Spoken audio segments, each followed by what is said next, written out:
إنا أعطيناك الكوثر فصل لربك وانحر إن شانئك هو الأبتر۔ السلام علیکم ورحمۃ اللہ وبرکاتہ۔ محترم ساتھیوں، آپ سب کیسے ہیں؟ امید کرتی ہوں کہ آپ سب خیریت سے ہوں گے۔ سب سے پہلے دعا کر لیتے ہیں۔ اعوذ باللہ من الشیطان الرجیم، بسم اللہ الرحمن الرحیم۔ رب اشرح لی صدری ویسر لی امری واحلل عقدۃ من لسانی یفقہوا قولی رب زدنی علما، آمین ثم آمین۔ محترم ساتھیو، آج ہمارے سبق کا عنوان ہے تختی نمبر 3 زبر مفرد، لیکن یہاں پر بات تینوں حرکات کی جائے گی زبر زیر پیش کی۔ تو بچوں، زبر زیر پیش کو پڑی حرکات کہتے ہیں۔ پڑی اس لیے کہتے ہیں کہ حرف کے اوپر پڑی ہوئی ہوتی ہیں۔ پڑی حرکات والے حرف کو رواں پڑھتے وقت 3 باتوں کا خیال رکھنا ضروری ہے۔ نمبر 1، کھینچ کر نہیں پڑھنا۔ نمبر 2، جھٹکا نہیں دینا۔ اور نمبر 3، مجھول نہیں پڑھنا۔ رو کے اوپر زبر یا پیش ہو تو اسے موٹا پڑھیں گے، اور اگر زیر ہوگا تو اس رو کو باریک پڑھیں گے۔ محترم ساتھیوں، آپ نے دیکھا کہ تختی نمبر 1 میں بھی الف اپنے خانے میں موجود تھا، اور تختی نمبر 2 مرکب حروف میں بھی الف اپنے خانے میں موجود تھا۔ آپ نے دیکھا کہ تختی نمبر 3 میں زبر کی تختی میں یعنی الف اپنے خانے میں موجود نہیں ہے، کیونکہ ہمیں یہ بات پتہ چلی کہ زبر لگ جانے سے الف حمزہ بن گیا، اس لیے الف حمزہ کے خانے میں چلا گیا۔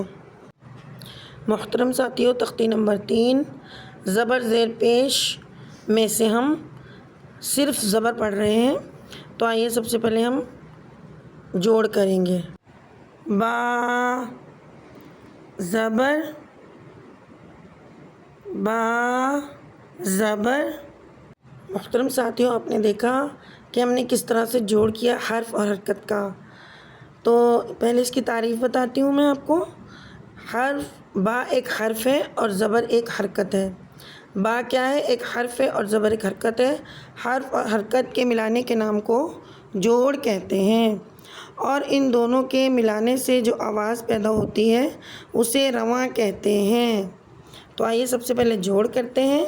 با زبر، تا زبر، ثا زبر، جیم زبر، حا زبر، خو زبر، دال زبر، ذال زبر، رو زبر، زا زبر، سین زبر، شین زبر، صاد زبر، ضاد زبر، طا زبر، ظا زبر، عین زبر، غین زبر،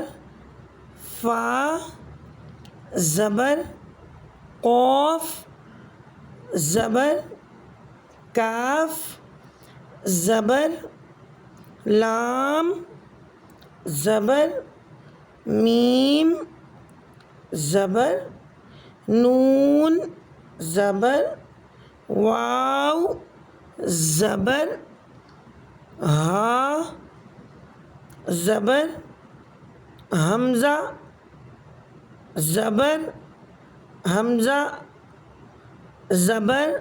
محترم ساتھیوں، میں نے آپ کو بتایا تھا کہ زبر لگ جانے سے الف حمزہ بن گیا اور وہ حمزہ کے خانے میں آ گیا۔ یا زبر۔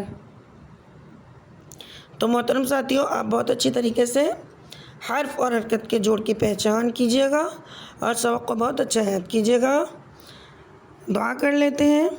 سبحانک اللہم و بحمدک ونشہد ان لا الہ الا انت ونستغفرک ونتوب الیک۔ انشاءاللہ تعالیٰ اگلی ویڈیو میں ملیں گے۔ ابھی ہم نے الحمدللہ حرف اور حرکت کا جوڑ کیا ہے، آئندہ ویڈیو میں انشاءاللہ جوڑ اور رواں دونوں ساتھ کریں گے۔ دعاؤں میں بہت زیادہ یاد کیجیے گا، اور ویڈیو پسند آئی ہو تو لائک کیجیے گا، شیئر کیجیے گا۔